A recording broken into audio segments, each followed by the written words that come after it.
Guys, you should probably not talk during. Okay, hi, my name's Emma K. McLean. I am the National Agriscience Fair champion from last year in the environmental and natural resource categories for the Agriscience Fair.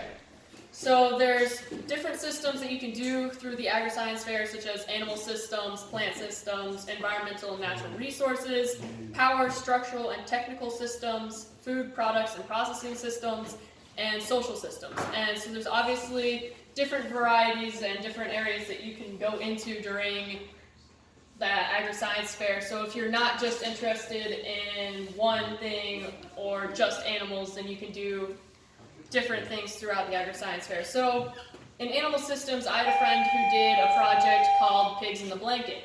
And Pigs in the Blanket was just the title, and what she did was she tested different bedding to see which one kept heat in the longest to keep her hogs warm during the winter. Plant systems, we had someone who did seeds and spice and everything nice. And what they did in that was to see if spices or other ingredients in the kitchen would help plants grow. I, of course, did mine in the environmental and natural resource systems, which had to do with Roundup and its effect on butterflies.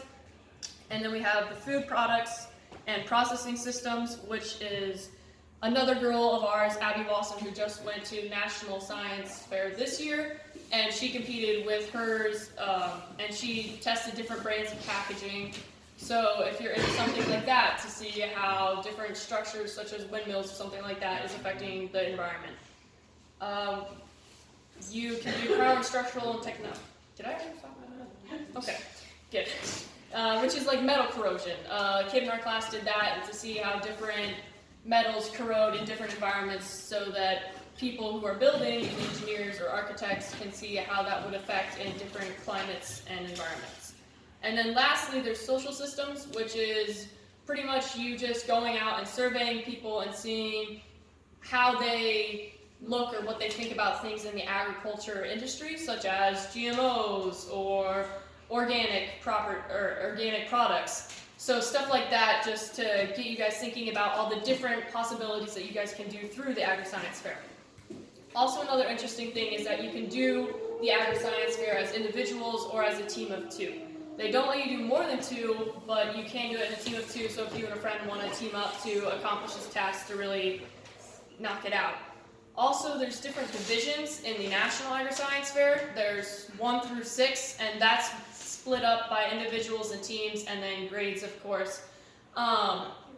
So Division 1 would be 7th and 8th grade individuals, which is the division that I competed in. Division 2 is 7th and 8th grade teams, and then the other divisions, so forth. They split you up into 9th and 10th graders, and then 11th and 12th graders, so that you're not competing against seniors or anything like that. So if you're concerned about that, there's no really to be scared of going against someone who is smarter than you or something like that. Now on to how to prepare yourself for the Agriscience Fair. You have to really plan ahead and kind of know what you want to do. There's a lot of time involved.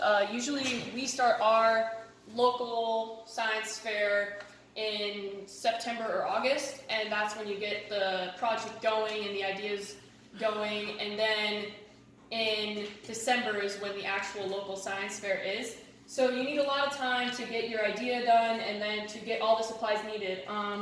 Obviously in mine I needed a lot of materials, so you have to make sure that you have enough time to get all the materials that you need, such as if you're using live organisms, if you're using surveys in the social systems, you have to be able to go out and find those people and get those surveys back before you have to turn in your research paper. Speaking of which, you also have to do a scientific research paper that has all of the things such as introduction, discussion, materials, procedure, conclusion. All those different topics are needed. You usually have a results area on your board, especially, and also in the research paper, that uses things such as scientific graphs or scientific tools. For one of my science fair projects, I did the null hypothesis, which is just kind of an important little mathematical tool that really put a lot of scientific and mathematics behind my project. And the judges like to see that because they saw that you were using different scientific tools, and they also saw that your information and your data actually had a purpose and had results behind it that were conclusive, and they weren't just used like shouting out numbers at them. So that's important to them as well. Also, throughout my science fair, I did multiple trials, which means I did one group of butterflies, and then after I finished with them, I ordered another group of butterflies. So I did like 2 or 3 trials. Judges also really like to see that, because then they see that there is enough scientific numbers behind it for you to kind of prove your hypothesis or prove that what you're saying is true. Because if you just have one trial, then it can be like kind of a freak accident, or they can like say that about your project. But if you have multiple trials that keep giving you the same results, then it just gives your ideas and your thoughts so much more power to them, and that also gives you a lot more points in the judges' minds, which helps you go further along in competition. So like I said, usually you need a hypothesis, which is part of the scientific method. As you go through, that's kind of the basis of what you're going to use throughout the entire procedure and stuff like that of the science fair.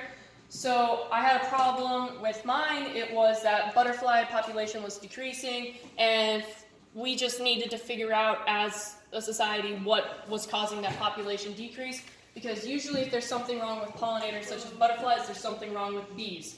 And if that happens, then our entire ecosystem can crash. So then my hypothesis was that Roundup, which is a herbicide that farmers are putting on plants and crops in their fields, is actually what's affecting these butterflies, because they're putting it on the milkweed, and then when butterflies lay their eggs on the milkweed, they're hatching, and then they're eating that Roundup. So usually when you're at the local or state level, this is the kind of board that you're going to see. It's a trifold. These are really easy to get. You can order them off of line, or even here in Spencer, there's a whole bunch of them at Hobby Lobby. So this isn't going to be something that's hard to find. You'll see people, they'll usually just put their header right here on top, and then they'll have, usually their stuff is in chronological order, but obviously how you do that is up to you and up to how it's going to fit on your board, because every board is a little bit different. Pictures. I know. Oh. You want to make sure that you have plenty of pictures documenting your entire research. My procedure, I have exactly what I did. As you can see, there's different trials. So if you change something within your trials, like in my different trials, I use different amounts of Roundup. If you change something from trial to trial, you need to make sure that you make note of that, especially in your research paper, and especially when you're talking to the judges. Because that's the kind of thing that they want to see, is if something went wrong in the initial experiment, how did you go about to fix that to make it more proper or to correct the mistake?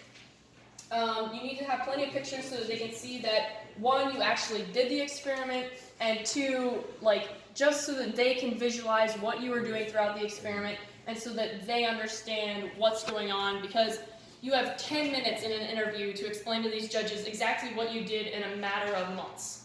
So you have to be able to get through your project quickly and really summarize well when you're doing the interview. So, kind of diving into the interview side of it, at the state science fair, you will stand there for almost all day, and they will come by and interview you at different times. All of the judges will wear little lanyards so that you know when they're walking up to you if they're going to be judging you.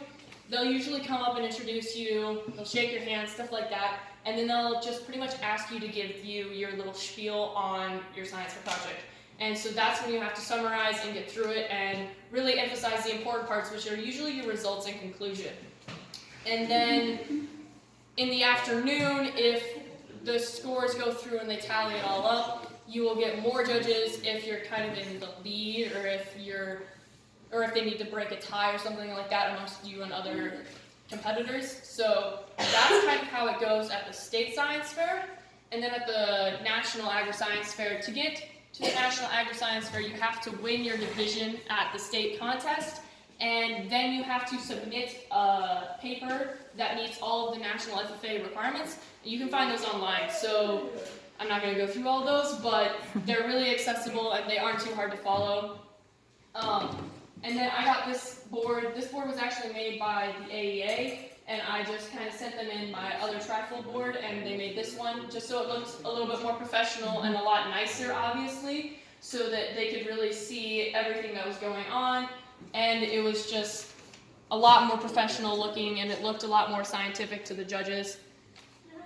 So you need those things.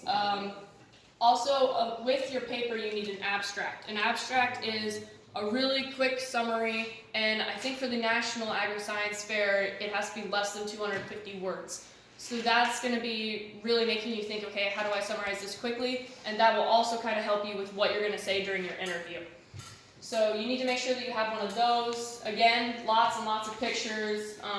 Obviously, you're not going to fit everything on the board, which is why you usually have a 3-ring binder with you that holds your research paper, your pictures, your graphs, anything and everything that isn't on the board, or even sometimes repeats of what's on the board. Like in my research paper, I have my hypothesis, my materials, my procedure, my results.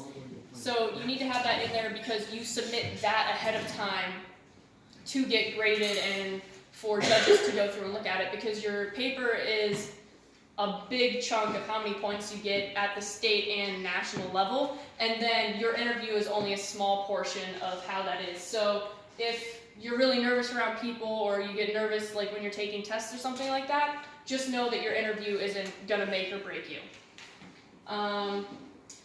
That's pretty much it. You just need to make sure that you have all the requirements, your 3-ring binder. With that, usually you want a journal that you keep throughout the entire experiment that keeps logs of what you did every day or what you noticed throughout the experiment. So if you're doing something with plants, how did it grow? Did it die? Did it stay alive throughout the entire experiment? Things like that. With animals, like any behavioral changes or something like that. Those are the kind of observations that you want to write down in that journal, and they also like to see that because then they see that you're really interacting and that you're having thoughts throughout the entire process. So that's just the kind of stuff that you want in your 3-ring binder that will sit on the table next to your board at the competitions. So that's it. Okay.